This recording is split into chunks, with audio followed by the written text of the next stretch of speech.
డబ్బు, అనారోగ్యం, ఉద్యోగం, వ్యాపారం, అప్పులతో బాధపడుతున్నారా? మీకోసమే launch your future programme.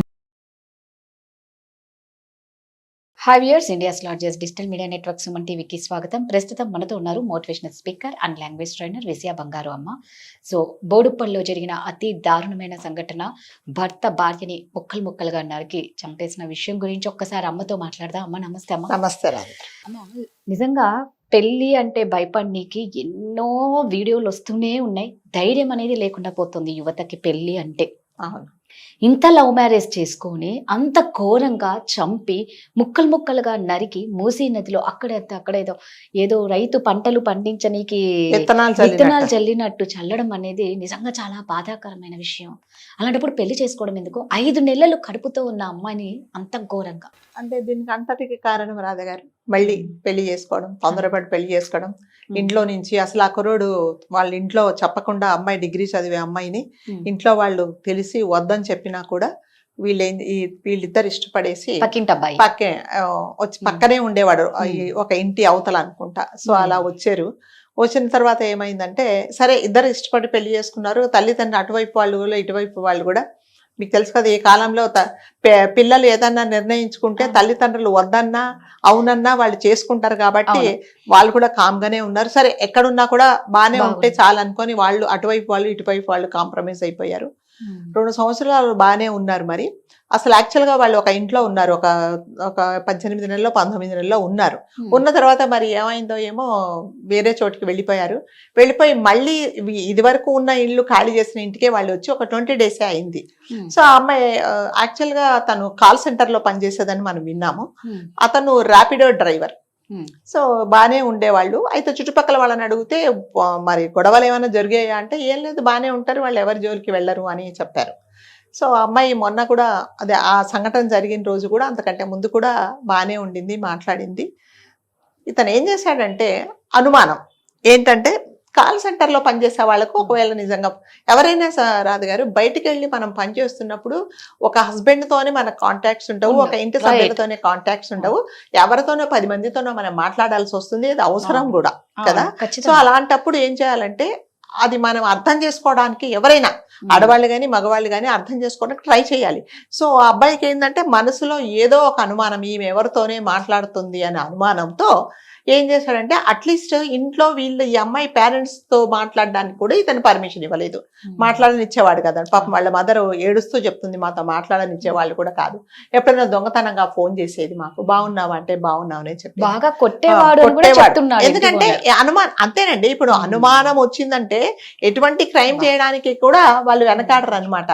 So అనుమానం అనేది అతనికి ఉంది. అట్లాగే మొన్న ఏమైందంటే, అమ్మాయి పాపం ఇప్పుడు 5 నెలల గర్భవతి. సో ఆమె ఏం చెప్పిందంటే, నేను డాక్టర్ దగ్గరికి వెళ్ళి చూయించుకొని అట్లాగే మా అమ్మ వాళ్ళ ఇంటికి వెళ్తాను, అక్కడ ఉంటాను అని చెప్పింది. సో అక్కడ గొడవ అయింది అనమాట. అక్కడ గొడవ అయింది. సరే గొడవ అయిన తర్వాత తను కొంతసేపు ఉన్న తర్వాత బయటికి వెళ్ళిపోయాడు. బయటికి వెళ్ళిన తర్వాత ఇంటికి వచ్చాడు 4:30, 5 o'clock. వచ్చిన తర్వాత మళ్ళీ మీకు తెలుసు కదా, గొడవ వెళ్ళిపోయిన తర్వాత మళ్ళీ మొదలవుతుంది. ఆ గొడవలో ఏం చేశాడంటే, కోపంతో కొట్టేశాడు అనమాట. కొట్టినప్పుడు ఆమె అన్కాన్షియస్ అయిపోయింది. అన్కాన్షియస్ అయినప్పుడు అంటే యాక్చువల్గా ఇది ప్రీ ప్లాంట్ అండి. ఇప్పుడు ఇంట్లో రంపాలు దొరకవు. మనుషులు మనం కూరగాయలు కట్ చేసుకుంటే కత్తులే ఉంటాయి తప్ప, ఈ నాన్ వెజ్ తినే వాళ్ళకి ఇంకొంచెం పెద్ద కత్తులు ఉంటాయేమో, నాకు ఐడియా లేదు. మరి అలాంటప్పుడు ఒక రంపం తీసుకొని అతి కిరాతకంగా ఫస్ట్ ఈ పైన నుంచి గొంతు కట్ చేసేసి మొండెం వరకు కట్ చేసి ఆ భాగాలన్నీ పైన భాగం వరకు ఇంట్లో పెట్టి, కింద భాగాలన్నీ విడివిడిగా కూరగాయలు కట్ చేసినట్టుగా కట్ చేసి ముక్కలు చేసి ఆ ముక్కలన్నీ ఒక కవర్లో పెట్టుకొని వెళ్ళి మూసీ నదిలో వేసేసాడు. అది చేసిన తర్వాత ఏం చేశాడంటే, వెళ్ళి కంప్లైంట్ ఇచ్చాడు. నా భార్య కనిపించటం లేదు అని కంప్లైంట్ ఇచ్చాడు. అది ఇచ్చిన తర్వాత ఇచ్చేకంటే ముందు వాళ్ళ సిస్టర్కి ఫోన్ చేశాడు, ఇలా జరిగింది, చంపానని చెప్పలేదు, మీ వదిన కనబడట్లేదు అని చెప్పాడు అనమాట. పాపం ఈ అమ్మాయి పేరెంట్స్ ఎక్కడో ఉన్నారు, వాళ్ళకి తెలిసి పరిగెత్తుకుంటూ వచ్చేటట్టుగా జరగరాని ఘోరం జరిగిపోయింది.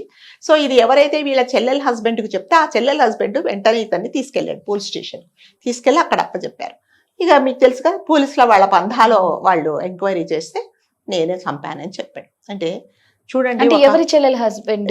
ఇప్పుడు ఈ అమ్మాయి ఇతని చెల్లెల హస్బెండ్, మహేందర్ రెడ్డి అనే వాళ్ళ చెల్లెల హస్బెండ్ కి ఫోన్ చేసి చెప్పాడు ఇలా జరిగింది అనేటప్పటికి, ఇదేదో సంథింగ్ వెంట్ రాంగ్ అనేసి వాళ్ళ హస్బెండ్ ని పంపించేస్తే జరిగింది ఇది, నేను చేశానని చెప్పాడు. చెప్పిన తర్వాత అతనే తీసుకెళ్లి పోలీస్ స్టేషన్ లో అప్పగించాడు. అంటే ఒక అనుమానం అనేది ఎంత మనుషులను ఎంత క్రూరంగా చంపిందో చూడండి అసలు. అంటే అతని మైండ్ సెట్ ఏంటి, అరే నేను నన్ను నమ్ముకొని తల్లిదండ్రులకు చెప్పకుండా నాతో పాటు వచ్చేసింది కదా, నేను ఒక దట్టు కడుపుతో ఉండామని చంపాను అంటే 2 ప్రాణాలను అతను హత్య చేశాడు కదా. కడుపులో ఉన్న అమ్మాయిని ఒక అంటే బయటికి ఇంకా రాలేదు అమ్మాయి, 5 నెలలే, బిడ్డను చంపాడు. అట్లాగనే అమ్మాయిని చంపాడు. ఒకసారి మీరు ఆలోచించుకోండి. అనుకుంటేనే మనకు నిజంగానే హృదయం ద్రవించిపోతుంది.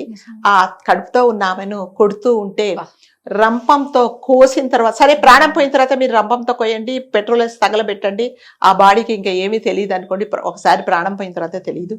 ఆమె ఎంత నరక యాతన అనుభవించి ఉంటుంది. నేను నమ్ముకొని నా తల్లిదండ్రులు వద్దు, వాళ్ళ తల్లిదండ్రులు చెప్పారు వద్దు, వాడు మంచివాడు కాదు, ఒక డ్రైవర్ గా పనిచేయాలి. డ్రైవర్ అంటే తక్కువని కాదండి, సో చిన్న ఉద్యోగి, నేను ఇంకా అర్థం చేసుకోడు, నువ్వు ఒక డిగ్రీ చదివావు, కొన్ని రోజులు ఆగు అన్నా కూడా చెప్పకుండా. అంటే ఈ ప్రేమ అనేది ఎలా ఉంటదంటే రాజుగారు, నిజంగా మన అదృష్టం బాగుంటే మంచి వాళ్ళే దొరుకుతారు. లేనప్పుడు మాత్రం ఇలాంటివే జరుగుతాయండి. నన్ను నమ్ముకొని నాతో పాటు వచ్చింది కదా, నేను మంచిగా చూసుకోవాలి అనేది లేకుండా, సరే నువ్వు తల్లిదండ్రులు మాట్లాడించటం లేదు ఏమి లేదు, మరి నిన్ను నమ్ముకొని వచ్చినప్పుడు నువ్వన్నా సరిగ్గా చూసుకోవాలి. ఆ మాత్రం ఇంగింత జ్ఞానం కూడా లేకుండా అతి కిరాతకంగా చిన్న చిన్న ముక్కలు చేసి అంటే అతని మనిషా లేకపోతే మృగమా తెలియదండి, తీసుకెళ్ళి అందులో పాలేశాడు అనమాట, మూసీ నదిలో పాలేశాడు. పై భాగం అంటే ఈ మొండెం వరకు ఏం చేశాడు, ఇంట్లోనే పెట్టుకున్నాడంట. అతను ఇంట్లోనే పెట్టాడు అతను. సో వాళ్ళు అడిగి చెప్పాడు అనమాట, నేను కింద భాగాలన్నీ పారేశాను, పై భాగం ఇంట్లోనే ఉంది అని చెప్తే పోలీసు వాళ్ళు వచ్చి చూస్తే అంటే తల ఒకటి తల ప్లస్ ఇంతవరకు ఈ నడుము వరకు ఇంట్లోనే పెట్టాడు. ఈ చెస్ట్, ఈ నడుము ఇదంతా ఇంట్లోనే పెట్టాడు. ఈ కింద కాళ్ళు నరికేశాడు, ఇవన్నీ నరికేశాడు. ఒకసారి మీరు ఊహించుకోండి ఎలా ఉంటది. అంటే ఆడు మనిషా మృగమా, లేకపోతే ఆ మనసులో ఆ మనిషిలో ఉండే ఒక రాక్షసుడా అనేది మనం ఆలోచించుకోవాలన్నమాట. అంటే దీనివల్ల అనుమానం అనేది నిజంగా అమ్మాయి తప్పు చేసిందో లేదో, అవసరమై మాట్లాడలేదో అవన్నీ తెలియకుండా అనుమానం అనే ఒక వినుభూతంతో ఒక నిండు ప్రాణాన్ని తీసాడు. సో దీనివల్ల ఇంకా మనం దీని గురించి ఏం మాట్లాడుకుంటాం చెప్పండి, ఏమన్నా మాట్లాడుకుంటామా, ఏం చేస్తాం చెప్పండి. ఒక ప్రాణం పోయింది, తల్లిదండ్రులు గుండెలు అవిసలాగా ఏడుస్తున్నారు. మేము చెప్పాము వద్దు అని చెప్పాము, మాతో కూడా మాట్లాడనిచ్చే వాళ్ళు కాదు, వాడు కాదు, దొంగతనంగా మాట్లాడేది, ఎప్పుడైనా చెప్తే కూడా బాగున్నాననే చెప్పేది. ఎందుకంటేనండి ఇలాంటి జరిగిన విషయాలలో వీళ్ళు బాగున్నానని ఎందుకు చెప్తారంటే, తల్లిదండ్రులను ఎదిరించి బయటకు వచ్చేసాము, వాళ్ళకి ఇష్టం లేకుండా మేము పెళ్లి చేసుకున్నాము కాబట్టి ఒకవేళ అంటే అమ్మ ఇలా బదులు నేను అందుకే చెప్పాను అంటారని చెప్పేసి. అంటే ఈవెన్ దో ఈ మగవాళ్ళు భర్తలు అంటే వీళ్ళను ఎంత హింసించినా చెప్పరు తల్లిదండ్రులు. ఎందుకు చెప్పరంటే నీ గొయ్యి నువ్వే తోకున్నావు అని చెప్తారని చెప్పేసి. కాబట్టి ఏమి చెప్పలేకపోయిందండి. లాస్ట్కు 5 నెలల గర్భిణిని అతి కిరాతకంగా చంపేశాడు అతను. అంటే ఇప్పుడు మీరు అన్నట్టుగానండి ఏమి జరగవు, మళ్ళీ స్టేషన్ కి తీసుకెళ్తారు, ఉంచుతారు, వచ్చేస్తారు. అతని ఇన్ఫ్లుయెన్స్ తీసుకొని అతను బయటకు వచ్చేస్తాడు. ఇప్పుడు నష్టపోయింది ఏమంటే తల్లిదండ్రులు నష్టపోయారు. ఒక కడుపు శోకం అనేది మిగిలిపోయింది వాళ్ళకి. అంటే వీళ్ళందరూ నేర్చుకోవాల్సిందంటే, మీరు పెళ్లి చేసుకున్నప్పుడు ఎంత ప్రేమతో ఉంటారో, ఎంత నమ్మకంతో ఉంటారో అదే నమ్మకంతో మీరు ఉండాలి. ఒకవేళ నిజంగానే మీకు అనుమానం ఉంటే కూర్చోబెట్టి మాట్లాడుకోండి, ప్రాణాలు తీయడమే. నిజంగా ఆమె ఎవరితోనో మాట్లాడుతుందనే నీకు డౌట్ ఉంటే 4 పెద్దవాళ్ళని తీసుకురా. పోనీ తల్లిదండ్రులు అటువాళ్ళు ఇటువాళ్ళు నీతో మాట్లాడటం లేదు అంటే, మన తల్లిదండ్రులతో పాటు మన చుట్టూ మన ఫ్రెండ్స్ ఉంటారు, వాళ్ళనైనా కూర్చోబెట్టి మాట్లాడాలి.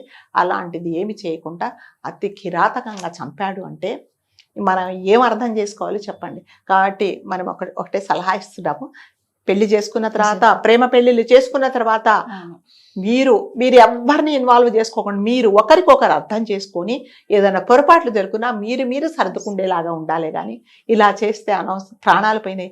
నిజంగా నా జీవి అలా చంపుతున్నప్పుడు ఎంత బాధపడిందో మీరు ఒక్కసారి ఆలోచించండి కదా. గర్భిణి 2 ప్రాణాలను పోసాడు. రంపంతో కొయ్యడము అంటే, రంపంతో దేన్ని కోస్తారు రాజుగారు? చెక్కలను కోస్తారు.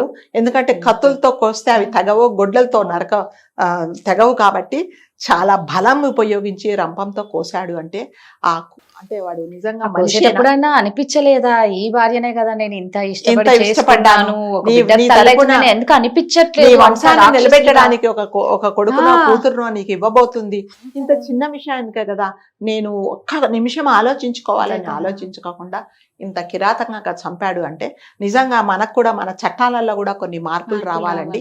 అంటే ఇలాంటి తప్పు చేసిన వాళ్ళని, అంటే ఇది కాదు, మనం ఇంతవరకు కూడా ఎన్నో ఎపిసోడ్స్ చేసాము, కాళ్ళు నరికిన వాళ్ళను, చంపేసిన వాళ్ళను, యాసిడ్ పోసిన వాళ్ళను. ఏం చేస్తున్నారండి వాళ్ళందరూ? ఉంటున్నారు, లోపల ఉంటున్నారు, వాళ్ళు ఇన్ఫ్లుయెన్స్ తీసుకొని బయటకు వచ్చేస్తున్నారు. సో ఎలా ఉండాలంటే చట్టాలు ఒక శిక్ష ఎలా పడాలంటే, ఈ తప్పు నేను చేస్తే నా జీవితాంతం నన్ను మళ్ళీ వాడు నిద్రలో కూడా మెలకు ఉలిక్కి పడేలాంటి శిక్షలు ఉంటేనే తప్ప ఇవి జరగకుండా ఉండవండి. మన దగ్గర చట్టాలు కఠినంగా లేవు, శిక్షలు కఠినంగా లేవు, ఎన్ని చట్టాలున్నా. సో అది శిక్షలు కఠినంగా అమలు పరిస్తే తప్పితే ఏం చేయలేము. ఇంకొకటి మన దరిద్రానికి ఇటువంటి వైపు తప్పు చేసిన వాళ్ళ వైపు మాట్లాడే లాయర్లు కూడా ముందుకు వస్తున్నారు కదా. ఇప్పుడు అదే అన్యాయము నా ఇంట్లో జరిగితే ఎలా ఉండేదని ప్రతి ఒక్క అడ్వకేట్ ఎవరైతే వీళ్ళ తరపున మాట్లాడుతున్నారో వాళ్ళు ఆలోచించుకుంటే నిజంగానే అసలు అతని వైపు ఎవరు వాదించకుంటే ఎలా వస్తాడండి బయటికి. సో మాట్లాడుతున్నారు, ఎందుకంటే డబ్బులు తీసుకుంటున్నారు. సో ఆ క్షణంలో అతడు అప్పుడు బాగలేదు, మైండ్ సెట్ బాగలేదని చెప్తున్నారు. కానీ అదే నా కూతురుకో లేకపోతే మా ఇంట్లో వాళ్ళకో, నా అక్కకో, నా చెల్లికో జరిగితే మేము ఎంత బాధపడుతున్నామని వాళ్ళు ఎవరు చూడట్లేదు. నేను ఒక ఎపిసోడ్ ఎందులోనో చూశానండి. ఒక పోలీస్ ఇన్స్పెక్టర్ అంటే ఒక అన్న వాళ్ళ చెల్లిని ఒక పేద ఇంటికి పెళ్లి చేస్తే ఆ అత్తగారు రాత్రికి రాత్రి చంపేస్తుంది. రాత్రి భర్త చనిపోయిన తర్వాత కేసు అవుతుంది. అప్పుడు అతను అంటాడు అనమాట, ఇన్స్పెక్టర్ అడుగుతాడు, ఏంట్రా మరి ఏదో 5 లక్షలు ఇస్తారట, కాంప్రమైజ్ అయిపోతావా అంటే, అతను చదువుకోలేని చాలా పేదవాడండి, చదువు రాదు, చదువుతాడు. సార్ మీకు చెల్లి అక్క ఉందా? నా చెల్లి ఉంది. పెళ్ళయిందా సార్? పెళ్ళయింది. బాగా కాపురం చేసుకుంటున్నారా సార్? కాపురం చేసుకుంటున్నారు. మరి మీ చెల్లిని మీ బావగారు చంపేస్తే ఏం చేస్తారు సార్ అంటే, అతనికి ఆ ఇన్స్పెక్టర్కు పట్టరాని కోపం వచ్చి చచ్చేటట్టు కొడతాడు. సార్ నన్ను కొట్టావు కదా, మరి మీ చెల్లిని మీ బావగారు చంపేస్తే ఒక 20 లక్షలు ఇస్తే ఊరుకుంటారా సార్ అని అడుగుతాడు. అడిగితే అతను చెప్తాడనమాట, అదేంటి నువ్వేం మాట్లాడుతున్నావు, నా చెల్లిని వాడేవాడు రా సార్. అంతే కదా సార్, నీకు చెల్లి నాకు కూడా చెల్లే కదా, అంటే మీకు డబ్బులు ఉన్నాయి కాబట్టి ఇదా? ఎవరికైనా ఫీలింగే సార్. నా చెల్లిని చంపేస్తే 5 లక్షలు ఇస్తే ఆ నెత్తుటి కూటుతో నేను బతకాలా సార్? మీరు కంపల్సరీగా శిక్ష వేయండి అని చెప్తాడనమాట. అంటే ప్రాణం అంటే ఎవరికైనా ఒకటి, డబ్బులు ఉండే వాళ్ళకు ఒకలాగా, డబ్బులు లేని వాళ్ళకు ఒకలాగా ఉండకూడదండి. సో ఎవరికైనా తన దాకా వస్తే ఆ ఇన్స్పెక్టర్కి ఎందుకు కోపం వచ్చింది చెప్పండి? ఎందుకంటే తన చెల్లెలు అన్నాడు కాబట్టి ఎప్పుడైనా సరే చట్టాలు అనేది కంపల్సరీగా ఉండాలండి. న్యాయం అనేది ఎవరికైనా ఉండాలి. అంటే శిక్ష ఎలా ఉండాలంటే, ఇంకొకరు ఆ తప్పు చెయ్యకుండా ఉండేలాగా ఉంటేనే బాగుపడతాం. లేకపోతే ఇలాంటివి జరుగుతూనే ఉంటాయి. ఎవరికైనా ఎప్పుడైనా ఏదైనా అనుమానం ఉంటే అది అనుమానమే కదా, ఇది నిర్ధారించుకోలేదు అనేది కూర్చోబెట్టి మాట్లాడుకుంటే ఇతని విషయంలో ఇది జరిగేది కాదండి. సో చనిపోయిన ఆమె ఆత్మకు శాంతి కలగాలని మనస్ఫూర్తిగా కోరుకుంటున్నాం. Thank you.